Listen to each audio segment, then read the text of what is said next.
HMPV Guwahati আহি পালে HMPV সমগ্ৰ দেশ জুৰি আতংকৰ সৃষ্টি কৰা HMPV ভাইৰাছ এতিয়া গুৱাহাটীত এগৰাকী ৭৫ বছৰীয়া মহিলাৰ দেহত ধৰা পৰিছে HMPV ভাইৰাছ নমস্কাৰ প্ৰিয় দৰ্শক মই জয়ন্ত মাধৱ গোস্বামী আপোনাক স্বাগতম জনাইছো নিউজ 18 অসম নৰ্থ ইষ্টৰ ডিজিটেল লাইভলৈ আৰু ডিজিটেল লাইভত লৈ আহিছো এইখিনি মুহূৰ্তৰ এটা বিগ ব্ৰেকিং নিউজ আৰু সেয়া হৈছে HMPV ভাইৰাছৰ সংক্ৰমণ গুৱাহাটী আহি পালে অসমত প্ৰথমে ডিব্ৰুগড়ত ধৰা পৰিছিল HMPV আক্ৰান্ত ৰোগী আৰু এইবাৰ গুৱাহাটীৰ দ্বিতীয় গৰাকী আৰু গুৱাহাটীৰ প্ৰথম গৰাকী HMPV আক্ৰান্ত ৰোগী চিনাক্ত কৰা হৈছে এগৰাকী ৭৫ বছৰীয়া মহিলাৰ দেহত ধৰা পৰিছে HMPV ভাইৰাছৰ অৱস্থিতি আৰু মহিলা গৰাকী বৰ্তমান মহানগৰীৰ এপোলো হাস্পতালত ভৰ্তি কৰোৱা হৈছে মহিলা গৰাকীক সম্পূৰ্ণ আছুতীয়াকৈ বৰ্তমান চিকিৎসা প্ৰদান কৰি থকা হৈছে মহিলা গৰাকীৰ স্বামীৰো কৰা হৈছে HMPV টেষ্ট অৰ্থাৎ পৰীক্ষা এই মুহূৰ্তত জনাইছো মহানগৰীৰ এপোলো হাস্পতালত চিকিৎসাধীন হৈ আছে মহিলা ৰোগী গৰাকী চিকিৎসালয়ত আছুতীয়াকৈ ৰখা হৈছে উল্লেখযোগ্য যে অসমত প্ৰথম গৰাকী ৰোগী চিনাক্ত কৰা হৈছিল ডিব্ৰুগড়ত আৰু এইবাৰ গুৱাহাটীত প্ৰথম গৰাকী HMPV আক্ৰান্ত চিনাক্ত হৈছে আৰু গুৱাহাটীৰ কে ধৰি অৰ্থাৎ অসমত এয়া দ্বিতীয় গৰাকী HMPV আক্ৰান্ত ৰোগী চিনাক্ত কৰা হৈছে সমগ্ৰ দেশ জুৰি এই পৰ্যন্ত যদি চোৱা হয় প্ৰায় 20টাকৈ কেছ ধৰা পৰিছে HMPV আক্ৰান্ত 20ৰো অধিক ৰোগী সমগ্ৰ দেশত ধৰা পৰিছে ইয়াৰ ভিতৰত অসমত দুগৰাকী আক্ৰান্ত হল HMPV এগৰাকী ৭৫ বছৰীয়া মহিলা যদি আমি চাও বিশেষকৈ শিশুসকলৰ দেহত এই সংক্ৰমণ বৃদ্ধি পোৱা পৰিলক্ষিত হয় HMPV বিশেষকৈ শ্বাস প্ৰশ্বাসজনিত কিছু লক্ষণ শ্বাস প্ৰশ্বাসজনিত কিছু ইনফেকশনৰ ফলত এই সংক্ৰমণ বা এই ভাইৰাছৰ সংক্ৰমণ দেখিবলৈ পোৱা যায় আৰু এইবাৰ এগৰাকী ৭৫ বছৰীয়া মহিলাৰ দেহত এই সংক্ৰমণ ধৰা পৰাটো এক চিন্তনীয় বিষয় হিচাপে ধৰা পৰিছে চিলড্ৰেন এডাল্ট এই সকলৰ মাজতে এই ভাইৰাছৰ সংক্ৰমণ সৰ্বাধিক দেখিবলৈ পোৱা যায় কিন্তু এইবাৰ এগৰাকী বয়োজ্যেষ্ঠ মহিলা এগৰাকী বৃদ্ধা মহিলাৰ দেহত HMPV ভাইৰাছ ধৰা পৰা বিষয়টো কিছু চিন্তনীয় বিষয় হিচাপে এই মুহূৰ্তত চৰ্চিত হৈছে স্বাস্থ্য বিভাগৰ তৰফৰ পৰা অৱশ্যে এই মুহূৰ্তত কোনো ধৰণৰ প্ৰতিক্ৰিয়া প্ৰকাশ কৰা হোৱা নাই সাৱধানতাৰ ওপৰত কি ব্যৱস্থা গ্ৰহণ কৰিব লাগে সেই বিষয়টো এই মুহূৰ্তত বিশেষ কোনো পৰামৰ্শ দিয়া হোৱা নাই মুঠৰ ওপৰত মহানগৰীৰ এপোলো হাস্পতালত বৰ্তমান চিকিৎসাধীন হৈ আছে HMPV আক্ৰান্ত মহিলা গৰাকী HMPV আমি ইতিমধ্যে উল্লেখ কৰিছো বিগত সপ্তাহলৈকে সমগ্ৰ দেশ জুৰি প্ৰায় 20টাকৈ কেছ ধৰা পৰিছে HMPV আক্ৰান্ত ৰোগী গতিকে সেই দিশলৈ চাই এই সংক্ৰমণ অতি ভয়াবহ ৰূপত বৃদ্ধি পাব পাৰে নেকি সেই আতংক এই মুহূৰ্তত বৃদ্ধি পোৱা পৰিলক্ষিত হৈছে HMPV অৰ্থাৎ হিউম্যান মেটাপনিউমোভাইৰাছ অৰ্থাৎ HMPVৰ সংক্ৰমণ শ্বাস প্ৰশ্বাসজনিত সংক্ৰমণ শীতৰ সময়ছোৱাত এই সংক্ৰমণ বৃদ্ধি পোৱা পৰিলক্ষিত হয় গতিকে সমগ্ৰ দেশত বিভিন্ন প্ৰান্তত বৰ্তমান শীত প্ৰবাহ চলি আছে তেনে সময়তে এই সংক্ৰমণ এতিয়া কিছু পৰিমাণে বৃদ্ধি পোৱা পৰিলক্ষিত হৈছে শেহতীয়াকৈ বাংলাদেশত প্ৰথম গৰাকী ৰোগীৰ দেহত HMPV ধৰা পৰিছিল আৰু সেই প্ৰথম গৰাকী ৰোগীয়ে ইতিমধ্যে মৃত্যুক সাৱটি লৈছে গতিকে এক চিন্তনীয় বিষয় কোভিড মহামাৰী কোভিড বিভীষিকা সেই বিভীষিকাময় সময় 2020 চনৰ পৰা 2022 চন পৰ্যন্ত কোভিডৰ বিভীষিকা কোনেও পাহৰিব পৰা নাই সমগ্ৰ বিশ্বৰ অৰ্থনীতিয়ে তছনছ কৰি যোৱা কোভিড বিভীষিকা গতিকে বিশ্বৰ বিভিন্ন প্ৰান্তত বৰ্তমান HMPVৰ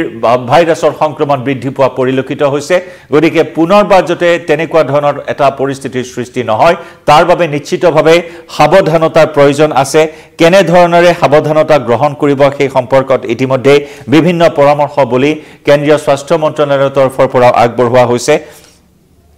তাৰ ভিতৰত আমি কোভিডৰ সময়ছোৱাত যেনেদৰে সাৱধানতা অৱলম্বন কৰিছিলো আমি সোশ্যাল ডিসটেন্স সামাজিক দূৰত্ব বৰ্তাই ৰখাৰ যেটো প্ৰয়াস হেয়া নিশ্চয় এই HMPVৰ ক্ষেত্ৰতো সেই পৰামৰ্শ ইতিমধ্যে দিয়া হৈছে লগতে স্যানিটাইজাৰ ব্যৱহাৰ হাত পৰিষ্কাৰকৈ ৰখা হেলথ হাইজিন মেইনটেইন কৰা অত্যন্ত এটা গুৰুত্বপূৰ্ণ বিষয় যাতে আপোনাৰ ৰোগ প্ৰতিৰোধ ক্ষমতা বৃদ্ধি পায় সেই বিষয়ত গুৰুত্ব প্ৰদান কৰিব লাগিব স্বাস্থ্যসন্মত আহাৰ গ্ৰহণ কৰিব লাগিব কোভিডৰ সময়ছোৱাত যিখিনি পৰামৰ্শ দিয়া হৈছিল তেনে কিছু পৰামৰ্শ এই মুহূৰ্ততো স্বাস্থ্য মন্ত্ৰালয়ৰ তৰফৰ পৰা দিয়া হৈছে বিশেষকৈ এলকহল বেসড স্যানিটাইজাৰ ব্যৱহাৰৰ কথা কোৱা হৈছে পৰিষ্কাৰ পৰিচ্ছন্ন হৈ থকাই হৈছে একমাত্ৰ গুৰুত্বপূৰ্ণ সমাধান ইয়াৰ উপায় হাত সাৰি থকা এই সংক্ৰমণৰ পৰা লগতে মাস্ক পৰিধান কৰাটো কোভিডত যেনেদৰে বাধ্যতামূলক আছিল গতিকে এই HMPVৰ সংক্ৰমণৰ সময়ছোৱাটো ৰাইজে যাতে মাস্ক পৰিধান কৰি থাকে তাৰ ওপৰতো বিশেষভাৱে সজাগতা সৃষ্টিৰ প্ৰয়াস কৰা হৈছে আনহাতে যি আপুনি স্পৰ্শ কৰা স্থানসমূহ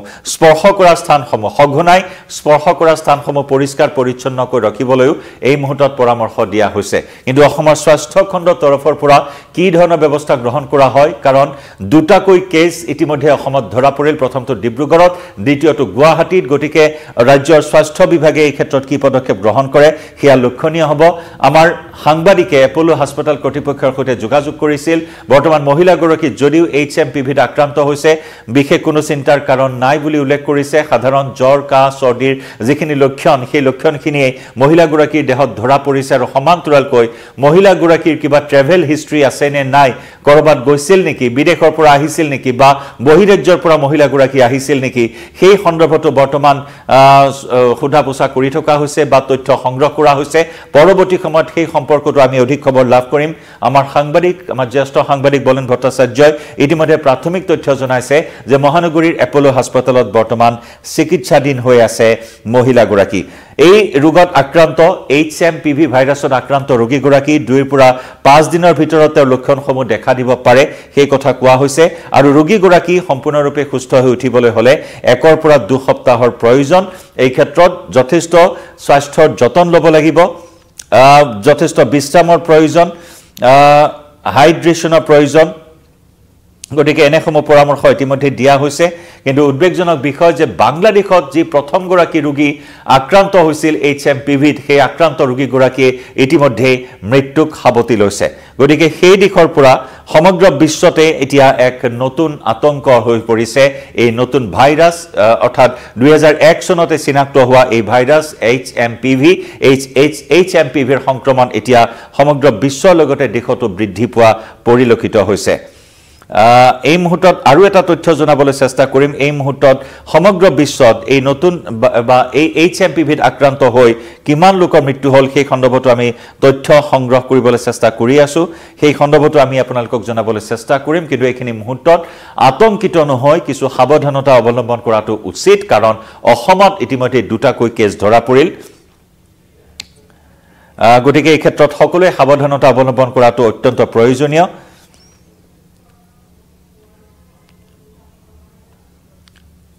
এই মুহূৰ্তত যিখিনি তথ্য লাভ কৰা হৈছে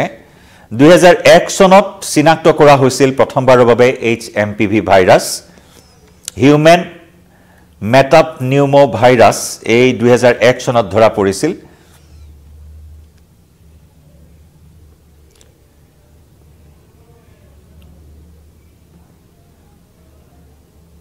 ইতিমধ্যে বাংলাদেশত প্ৰথমগৰাকী ৰোগীৰ মৃত্যু হৈছে HMPVত আক্ৰান্ত হৈ বিশেষভাৱে শিশুসকল 5 বছৰৰ শিশুসকলৰ ভিতৰত এই ৰোগৰ সংক্ৰমণ বা এই ভাইৰাছৰ সংক্ৰমণ দেখিবলৈ পোৱা যায় আনহাতে এডাল্টৰ ক্ষেত্ৰতো এই সংক্ৰমণ দেখিবলৈ পোৱা যায় কিন্তু বয়োজ্যেষ্ঠ লোকৰ ক্ষেত্ৰত এই সংক্ৰমণ তেনে সীমিত ৰূপত দেখিবলৈ পোৱা যায় যদিও এইবাৰ গুৱাহাটীত যিগৰাকী মহিলা দেহত এই ভাইৰাছৰ সংক্ৰমণ ধৰা পৰিল এই মহিলাগৰাকীৰ বয়স আমি পুনৰ জনাইছো 75 বছৰ সমগ্ৰ বিশ্বৰ যদি তথ্য আমি চাও এই মুহূৰ্তলৈকে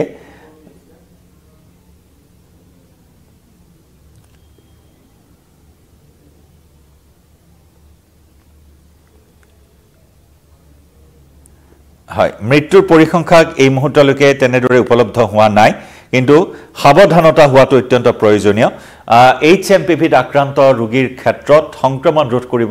কৰিব পৰাটোৱে হৈছে আটাইতকৈ ডাঙৰ প্ৰত্যাহ্বান গতিকে আইসোলেটেড এটা স্থানত বৰ্তমান এপলো হস্পিটেলত চিকিৎসাধীন কৰা হৈছে মহিলাগৰাকী সম্পূৰ্ণ আছুতীয়াকৈ স্বাস্থ্য পৰীক্ষা কৰোৱা হৈছে মহিলাগৰাকী স্বামীকো আছুতীয়াকৈ ৰখা হৈছে মহিলাগৰাকী কাৰ সংস্পৰ্শলৈ আহিছিল সেই দিশসমূহ নিশ্চয় লক্ষণীয় হ'ব গতিকে পৰৱৰ্তী সময়ছোৱাত পৰীক্ষা কৰাৰ ক্ষেত্ৰত আৰু কি পদক্ষেপ গ্ৰহণ কৰা হয় HMPVত আক্ৰান্ত হলে বা তেনেকুৱা ধৰণৰ লক্ষণে দেখা দিলে